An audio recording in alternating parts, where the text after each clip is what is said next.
বন্ধুরা, আজকে শেয়ার করছে মাম্মাম ভোলা ভেটকি মাছের রেসিপি। তোমরা যারা সামুদ্রিক মাছ অনেক রকম খেয়েছো তারা তো জানোই এটা কি মাছ। এটা হলো ভোলা ভেটকি মাছ। ভোলা ভেটকি মাছের লাউ পাতা দিয়ে এইভাবে রেসিপি দারুণ হয় মায়ের হাতে। তার জন্য মাম্মাম তার আগে নিয়ে নিচ্ছে সর্ষে, সাদা সর্ষে, কালো সর্ষে আর সামান্য একটু নুন, পরিমাণ মতো নিয়ে নিচ্ছে কাঁচা লঙ্কা, চামচটা ভালো করে বেটে নেবে। তার আগে মাম্মাম মাছটাকে ভালো করে ধুয়ে একটু সামান্য নুন মাখিয়ে রেখেছিল। তারপরে বেশ ভালো করে বাটা হয়ে গেলে, বাটার সময় তোমরা কিন্তু বেশি জল দেবে না, ওটা শুকনো শুকনোই বাটতে হবে। আর ওটা বাটা হয়ে গেলে মাছের মধ্যে দিয়ে দিতে হবে।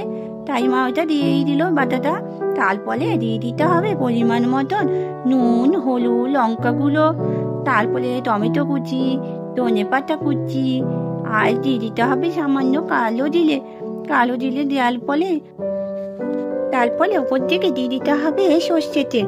দেখো মাম্মাম সব টমেটো কুচি, ধনে পাতা কুচি সব দিয়ে দিল, আর ওপর থেকে সামান্য কালো জিরে ছড়িয়ে আর দিয়ে দিল সর্ষে তেল।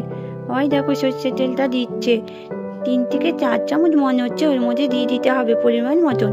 তারপরে সব কিছু ভালোভাবে মাম্মাম এটাকে মেখে নেবে। দেখো ভালো করে এপিট ওপিট করে ভালো করে ওটাকে মেখে নিচ্ছে। দেখো তারপরে ওটাকে বেশ এপিট ওপিট ভালো করে মাখা হয়ে গেলে কিছুক্ষণ ওটাকে ঢেকে রেখে দেবে। মাম্মা মাছটাকে এপিট ওপিট করে বেশ ভালো করে ওটাকে মেখে নিচ্ছে। বেশ ভালো করে মাখানো হয়ে গেলে বেশ প্রায় 5-10 মিনিট ওটাকে ঢেকে রেখে দিতে হবে।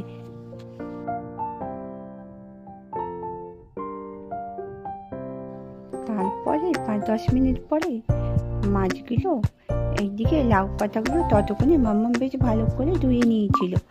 গোটা গোটা লাউ পাতা নিয়ে নিয়েছি এইদিকে ভালো করে ধুয়ে। ভালো করে তোমরা ধুয়ে নেবে কিন্তু পাতাগুলোকে এপিট ওপিট করে। তারপরে মাম্মাম মাছটাকে ওর মধ্যে একটা একটা করে সুতো দিয়ে বেশ ভালো করে ওটাকে বেঁধে দেবে। দেখো মাছটা নিয়ে নিল, তারপরে বেশ পাতা দিয়ে ওটাকে ঢেকে দিয়ে ভালো করে সুতো দিয়ে একটু পেঁচিয়ে দেবে। তো যাতে বেশ ভালো করে পাতা দিয়ে একটু ফাঁক যেন না থাকে, আর গেট মারবে না, যে এমনি খালি পেঁচিয়ে দিতে হবে যাতে সুতোটা বেশ সহজেই খুলে যায়।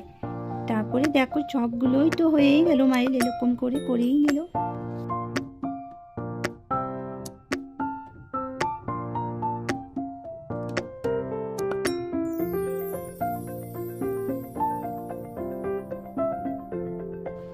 তারপরে একটা কড়াই বসিয়ে দিতে হবে গ্যাসের মধ্যে, আর বেশ কড়াইটা গরম হয়ে গেলে সামান্য তেল দিয়ে বেশ কড়াইয়ের মধ্যে ছড়িয়ে দিতে হবে। দেখো মাম্মাম কেমনি করে করছে, দেখতে পাচ্ছ তো তোমরা।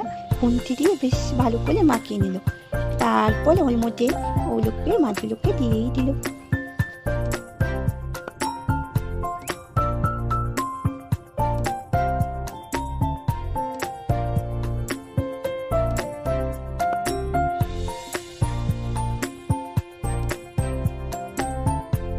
তো এইভাবে মাম্মাম সারা পুরো কড়াইয়ের মধ্যে এটাকে ছড়িয়ে মাছগুলোকে দিয়ে দিল। দেওয়ার পর একটু ঢেকে দিল। প্রায় আবার 5 মিনিটের মতন ঢেকে দিতে হবে সিমে আছে, কম গ্যাসটাকে কম করে। তারপরে ওর মধ্যে ওপর থেকে দিয়ে দিতে হবে সর্ষে তেল আবারও। যখনই দেখবে একটু শুকিয়ে গেছে, ওপর থেকে একটু সর্ষে তেল দিয়ে দিতে হবে চারিদিক থেকে। আর তারপরে ওগুলোকে উল্টে দিতে হবে মাছগুলোকে। দেখে নাও মাম্মাম কেমনি করে।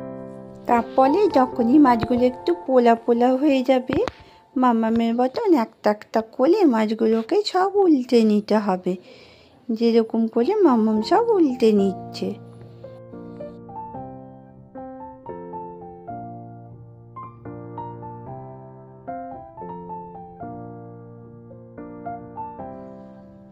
সব একে একে উল্টে নেওয়ার পরে একটু সামান্য আবারও 5 মিনিটের জন্য ঢাকা দিয়ে দিতে হবে সিমে আছে। তারপরে ঢাকাটাকে ছড়িয়ে গ্যাসটাকে আবার বাড়িয়ে রেখে দিতে হবে।